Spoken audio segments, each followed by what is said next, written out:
Our next presenter is Banyan. She's a PhD researcher at the Gurion University of the Negev, and she currently resides in Berlin, working with the Ludwig Institute of the Tübingen University. That's right? Correct. Yeah, the Louis Institute. Of the Louis Institute. Sorry. Thanks. And she's working in media studies and has a main focus in her research on digital Holocaust remembrance and working in a digital Holocaust remembrance project that is DFG funded. So thank you that you're here, and looking forward to your presentation. Okay, thank you for having me. Basically, in January 2025, we are marking 80 years to the liberation of Auschwitz, which also means the end of what is called the era of the witness, the era in which the witnesses to the Holocaust could tell their stories in the first person. However, we are also in the age where new digital tools, such as video games, are available to us to help bridge this gap in the memory. And so here I offer that video games are a great tool to shape cultural memory, and I have 19 and a half more minutes to show you why. So the first 8, 9, 10 minutes are going to be more theoretical, would be my axioms, what I'm relying on my research, and then I want to show you my 3 case studies. This is a case study research, meaning it's an exploratory question. I have removed my cape of being the hero of Holocaust remembrance in the digital age. However, I want to show what is going on at the moment. So let's begin with a little bit of a zoom out on my entire PhD project. This is my practical contribution. As you all know, video games is a very new, very interdisciplinary research, and therefore there is no clear direct protocol in which we know that we should follow. This is the protocol that I suggest. It comes basically from memory studies and this idea that there is a positive feedback loop of creating cultural memory, right? The designers, the developers create the games themselves. They are played by the players or the end users, which could theoretically in turn become designers themselves. Here we will only focus on the first chapter of my research, which is the games themselves. In terms of my theoretical contributions, as we said, it is sort of interdisciplinary. So here I am doing this marriage between game studies and memory studies. So in Holocaust studies, we say that in order to educate about the Holocaust, we need to teach both about the Holocaust and from it. Meaning, we both need to teach the information, the historical part, but we also need to teach the morality of it. And these two sort of exist in their own factions in game studies, and I'm sort of merging them together. And in memory studies, of course, I focus mainly on media and digital media's effect on memory, which is incredible. So media is the most important tool in shaping cultural and therefore also individual memory. So the word media comes from mediation, meaning there is always this processing, this representation of the true stories, the true histories, and each medium uses its own sort of unique attributes to tell the story and walking this fine line between the fiction and the authenticity, which we could debate what actually is historical authenticity. And those attributes basically are using elements that are similar to our own personal memory, therefore they cause immersion. When we receive the world around us, we receive it by a multisensory fashion, meaning we see and we hear and we feel, and even our neurological autobiographical memory is shaped like a narrative as it is in main media. And so this causes immersion, our ability to get into the story, which theoretically could cause what Landfill called a prosthetic memory. So like a prosthetic arm, it's something that is external to us, that is something that's artificial, but becomes almost a part of us, become one of our organs, and that is a prosthetic memory. It could theoretically help us gain empathy to other opposing groups. And this is the transnational idea of the memory. Basically, this theory says that memory now, in the digital age, can transcend borders, it can transcend cultures, And it could bring us closer together. And the best example of that is Holocaust Remembrance. So it's been dubbed the cosmopolitan memory by Gurion Snyder, and Alan Confino called it the foundational past, right? This is this clear distinction between good and evil, this clear moral standard that is accepted practically worldwide, and it has become that by popular media. Major media events like the Artman trial, like Schindler's List, are what shaped cultural memory of the Holocaust as we know it today. Having said that, it is also unimaginable and therefore somewhat unimaginable, or we should ask that question, right? The things that happen there are so unfathomable. It is the essence of the human evil and also the human suffering. So how could we actually depict these horrors authentically? And it's a question I do believe that we have some answers here. And we are now in the beginning of the era of the user. So until now, the memory was very top-down, but now in the digital age, there is this the shattering of the hegemony of old memory institutions, and the focus now goes to the end user. Yeah, even the most immersive memory culture practices until now, movies, even witnessing, right?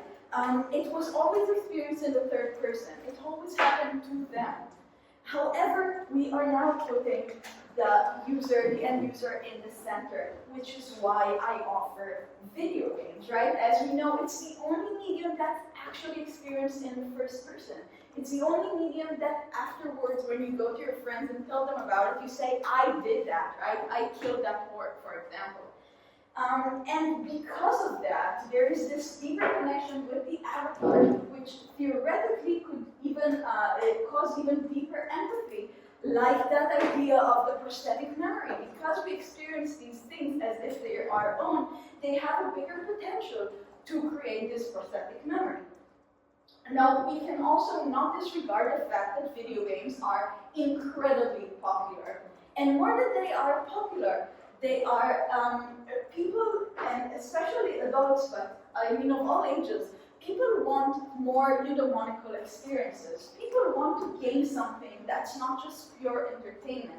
And a major genre of this is historical games. So first of all, history is a great IP for games. It's free, which is great for game developers, but also it's sort of well known. There are common grounds around it. And specifically, games really, really love World War II. And the reason so is what we mentioned before. There is this clear distinction between good and evil in how many historical events we know that.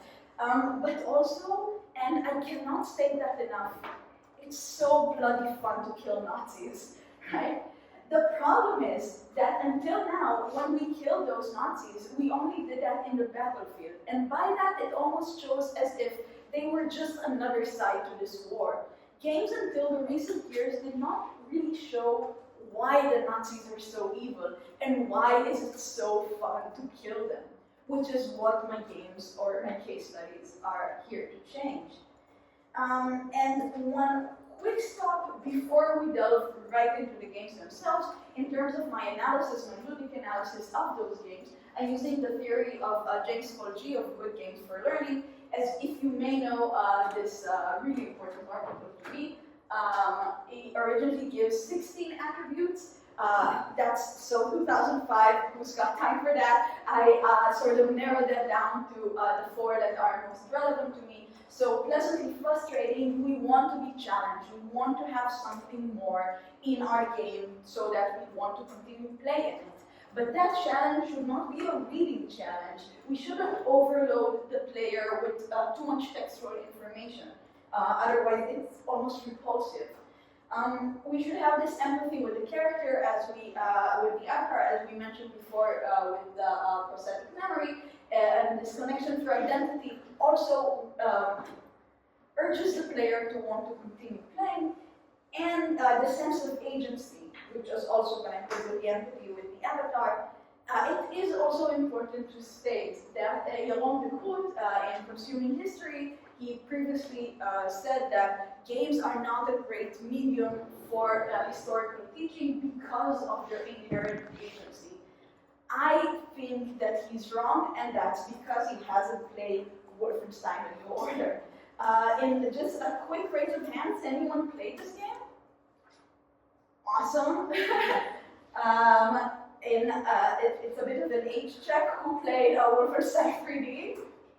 No, no one. So in Israel, it was called the Nazi Castle, and we used to get that between us and like, oh, you want to kill Hitler in the game? So that was the early 90s. So Wolfenstein: The New Order, it's the only AAA game on my list, and it is basically an action, gory, first-person shooter game that is happening in this alternate history in the 1960s after the Nazis won the war. I focus on this main scene that's happening in Camp Belcha in northern Croatia, and the scene sort of begins with you and I using the first person here, entering this camp, and in this, again, as I said, action-packed game, in one moment you are stripped of your agency. You can do nothing but look around you, and your body is moving without your agency in it. And in that line, the camp commander, Frau Engel, sort of forcibly pulls you out of this line, which does two things. First of all, it insinuates that this line goes to whatever the alternate reality version of the gas chamber is, but also it shows you that the life and the death are not in your hands. You don't have agency.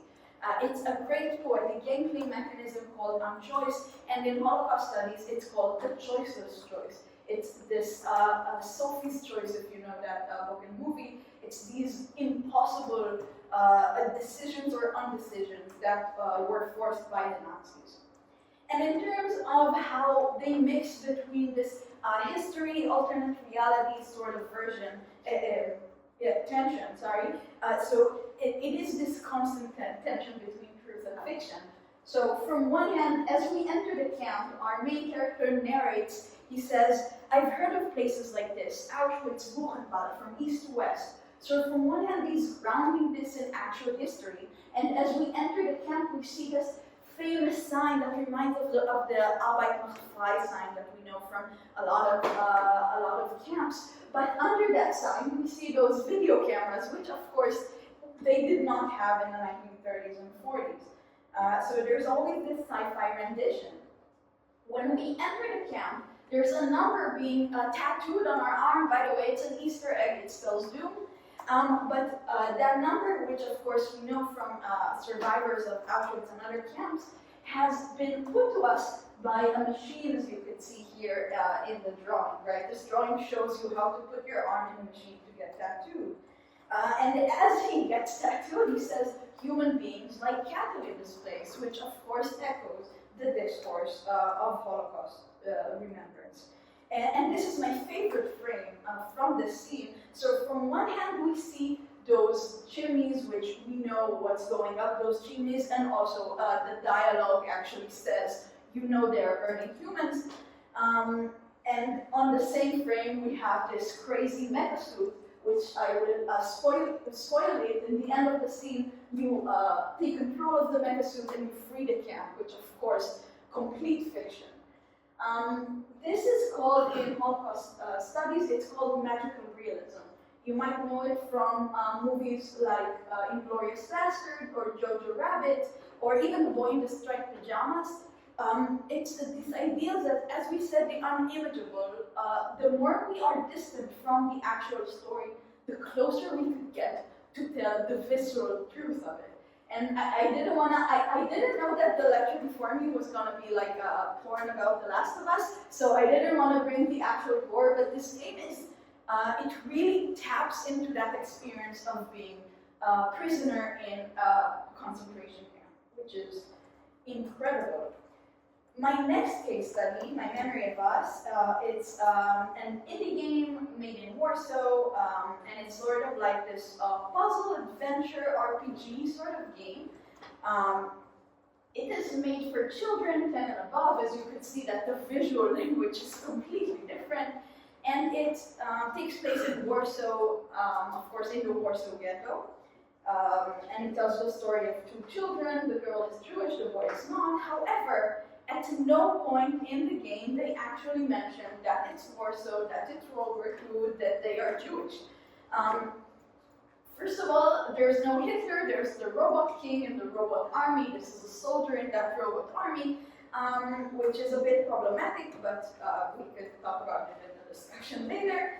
And at no point do they say Jews, they're called the red folks, right? The red folk were no good, which is, of course, a reference to Schindler's List, the girl in the red coat. I got confirmation about it from the creator also, so not just a hypothesis. The only connection that we have to actual history, which again in the conversation I had with the creator, it apparently was an afterthought. In the game you have collectibles, which are called memories, and you find them in hidden places throughout the games. And each memory opens a slot in the memory gallery, and each slot you sort of press on it, and you have this short encyclopedic, maybe 2 paragraphs about that person. In the entire game, you don't have to read at all. So it is meant for children, and the story is mainly told in the cutscenes and read by the phenomenal Jean-Luc Cal Professor X Patrick Stewart. And so it is a bit problematic that they're putting the entire story in reading. However, this the game doesn't make you read, which is interesting. The exact opposite of that, and with that I would finish, that's my last example, The Light in the Darkness, made by Voices of the Forgotten. This game is incredibly historical to its detriment, I want to say. It's another indie game the creator has sought out for years, for more than a decade, to create a game specifically that educates about the Holocaust. It uses a lot of historical facts. It uses replicas of prehistorical documents. And after practically every scene, you get this slide that shows you usually a picture of an historical event and a bunch of text that tells you about it. And once every couple of scenes, you would get this like mini game. Here you sort of sew the Star of David, the yellow star, on your shirt. However, this is also the only mini game that has anything to do with the Holocaust. And this entire game has much more reading than playing.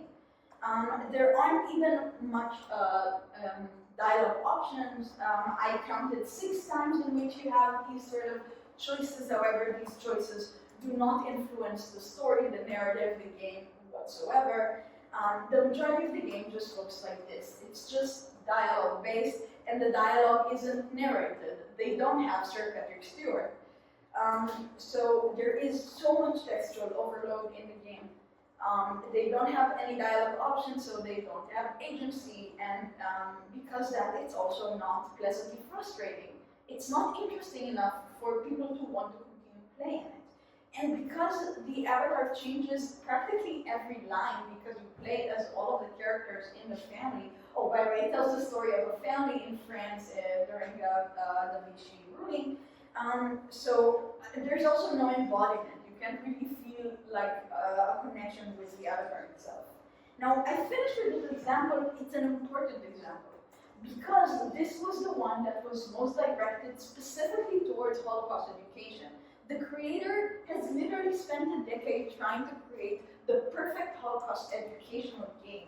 But this caused this sort of boomerang effect. If I'm going back to our keynote last night, she said like it shouldn't be a manifesto, right? When we're creating, we want to be political, but we don't want to lecture to our audiences. We don't want to tell them what to think. So there should be this sort of balance between the educational and the entertainment part of it. I just want to finish with this one sentence that is sort of guiding me by the brilliant Susan Sontag. She says that narratives could make us understand, but photographs could do something else, they haunt us. And here I offer that video games could do so much more than even Susan Sontag has dreamt of. Because of their inherent embodiment, because of that inherent positive feedback loop, games could actually make us both understand and both feel. They could make us learn both about the Holocaust and from it. And with that, I want to finish. Thank you so much. Please let's stay in touch. That's my email, that's my LinkedIn. And I would love to hear your comments.